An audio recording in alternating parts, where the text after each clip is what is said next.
Aston Martin just went from a title contender to one of the slowest teams on the grid. 0 points. A car that can't run at full power. And an engine so unstable, it's literally damaging itself every time it's pushed. But here's what makes this even more insane. Adrian Newey didn't wait. Fernando Alonso didn't stay quiet. Behind the scenes, they've already made a decision that could sacrifice the entire season. Because when your car is this broken, you don't fix it. You rebuild everything. And that's exactly what's starting to happen. Which means this is no longer a story about being slow. It's about whether Aston Martin is about to make the boldest move in Formula One right now. At first, no one wanted to say it out loud. Because this wasn't supposed to happen. Not with this project. Not with this level of investment. Not with Adrian Newey designing the car. Everything pointed in one direction. Success. But the moment the car hit the track, that illusion disappeared. Because the problem wasn't subtle. It wasn't something you needed data to see. It was immediate. Visible. Unavoidable. The car wasn't just slow.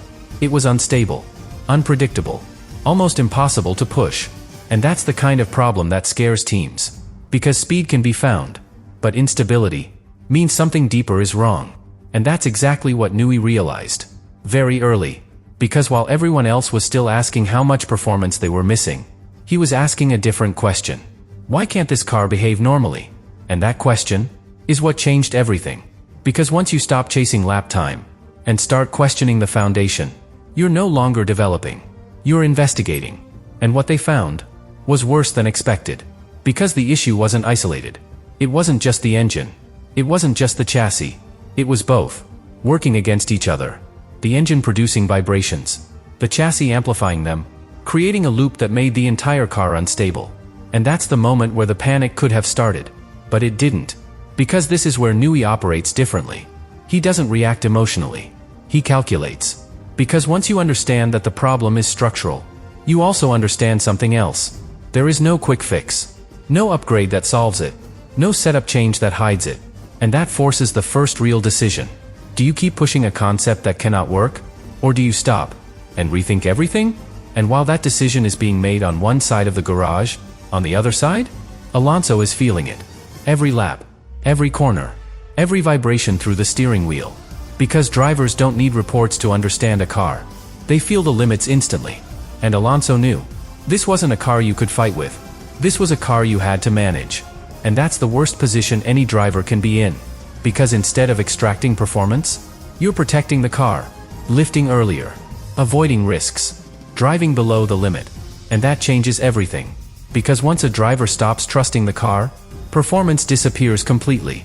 And that's exactly what we've seen. Not just slower lap times, but a complete absence of competitiveness. A team that should be fighting at the front, now struggling just to stay relevant. And that's when the internal shift begins. Because at this point, it's no longer about saving race weekends. It's about saving the project. And that's where the real actions start.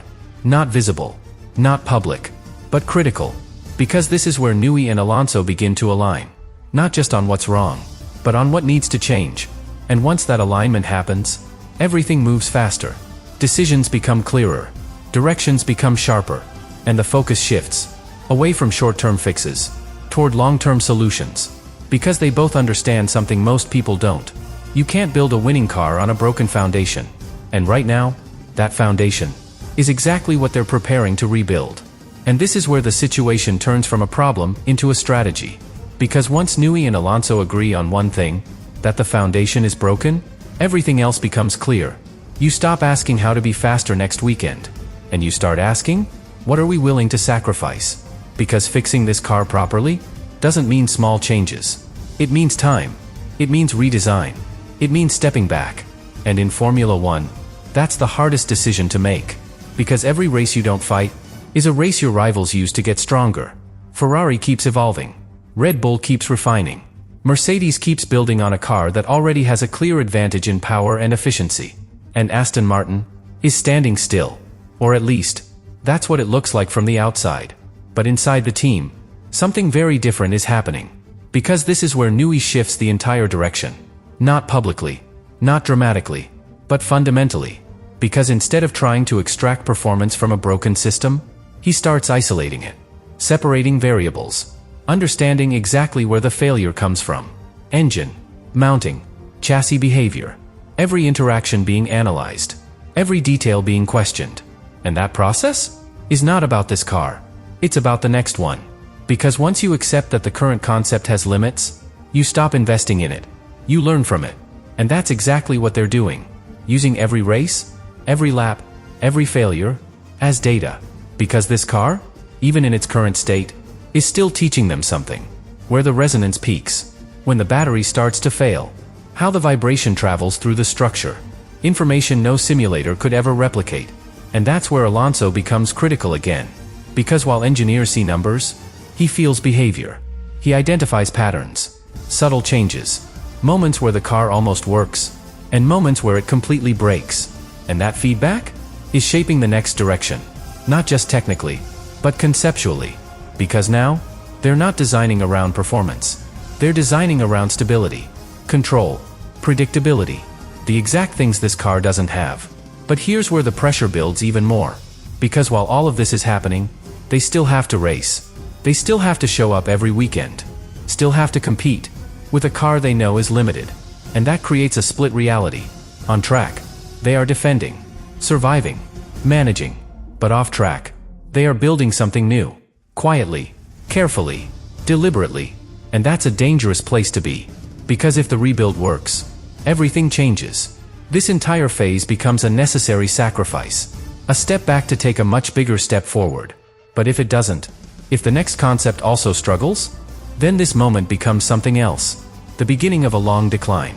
And that's why every decision now matters. Every resource allocation. Every design choice.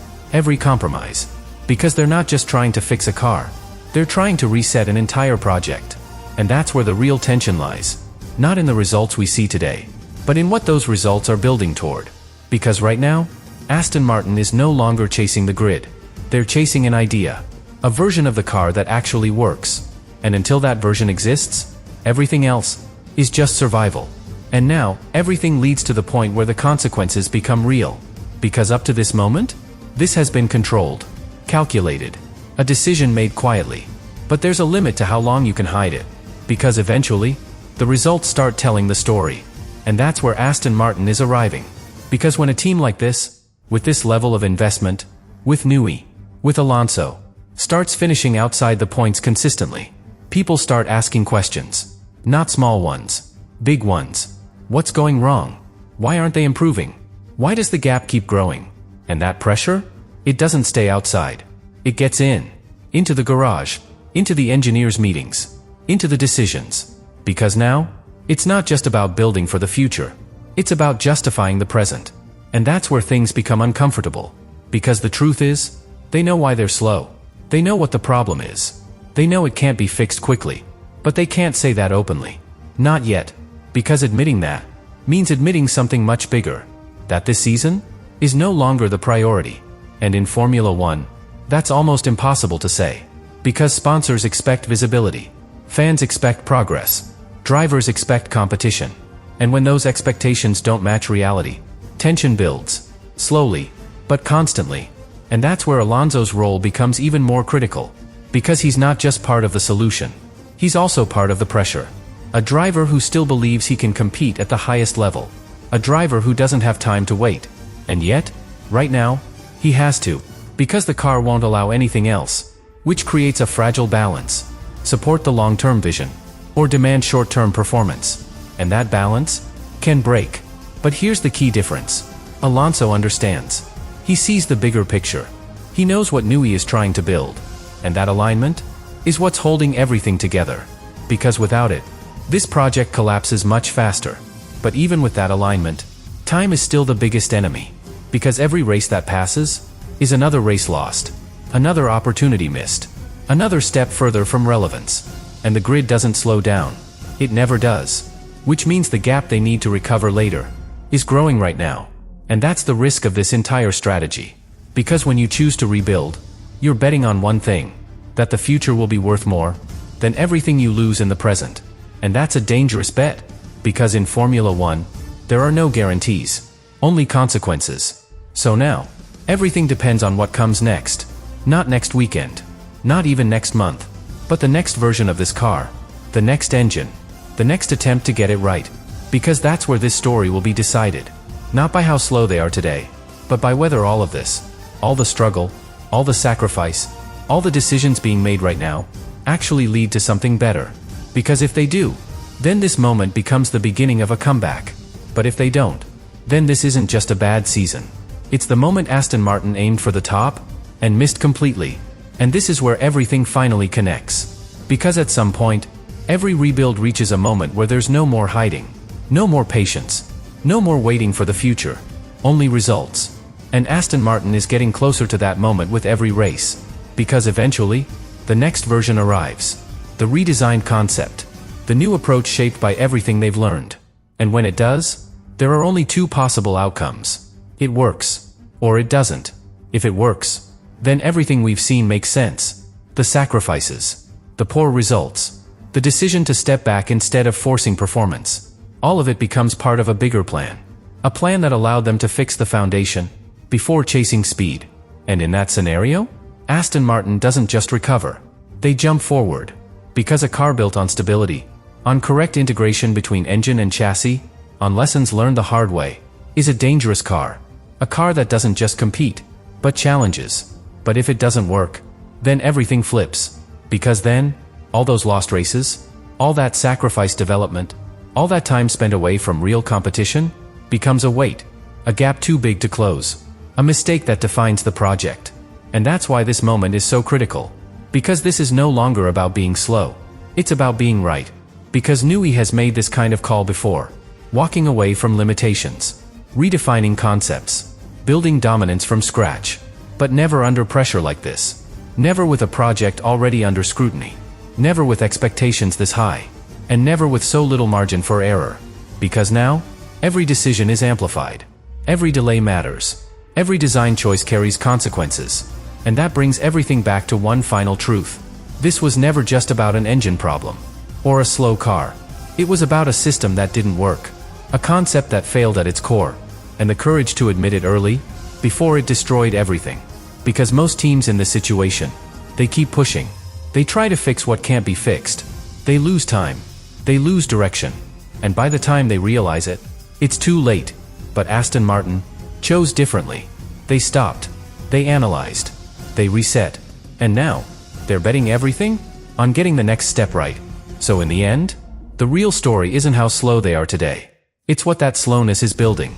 Because hidden inside every failure they've faced is the blueprint of what comes next. And when that next version finally hits the track, we'll see the truth. Whether this was the beginning of something great, or the moment Aston Martin gambled everything and lost.